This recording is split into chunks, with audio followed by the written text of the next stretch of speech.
ఒక్కటే చెప్తున్నా, నా వీడియోస్ అయితే లైక్ కొడితేనే చూడు, లైక్ కొట్టండి. నా వీడియో చూడకుండా స్కిప్ చేసేయాలి. అసలు అయింది ఎందుకు చూస్తున్నాం మళ్ళీ నా వీడియోస్ లైక్ కొట్టండి. అంతమంది వ్యూస్ వస్తున్నాయి, 10K 12K అంతమంది వస్తే 100 కూడా లైక్లు వద్దలేవు. అసలు అయింది ఇంత కష్టపడితే మీరు చూసేదానికి ఒక లైక్ కూడా వేసుకుంటే మీరు ఆ చేతితోనే చెయ్యి అయితే స్టోర్ ఇట్లా చేస్తారు కదా, ఆ స్టోర్ చేసేదాంతోనే ఒక్క లైక్ ఇట్లా కొడితే అవుతుంది కదా.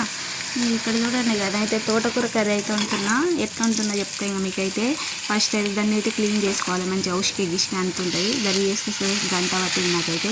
ఫస్ట్ అయితే ఆయిల్ పోసుకోవాలి, ఆయిల్ పోసుకుని ఆవాలు జీలకర్ర కొన్ని ఎల్లిపాయలు కచ్చపిచ్చగా దంచుకొని వేసుకోవాలి. అల్లనే కల్లేమాకు వేసుకోవాలి, ఎండు మిరపకాయలు ఆ పువ్వులను అయితే వేసుకున్నాక ఆ స్మెల్ అంతా పోయినాక దాంట్లో పసుపు కూడా వేసుకొని దాని స్మెల్ కూడా పోయినాక కొంచెం తోటకూరని అయితే వేసుకొని మంచిగా మూత పెట్టేయాలి. ఆ నీరంతా దగ్గర అయిపోతుంది. అయిపోయినాక దీని దగ్గర కూరని అయితే అవుతుంది, షాక్ కాకుండా అయితే అలా అట్లే అవుతుంది.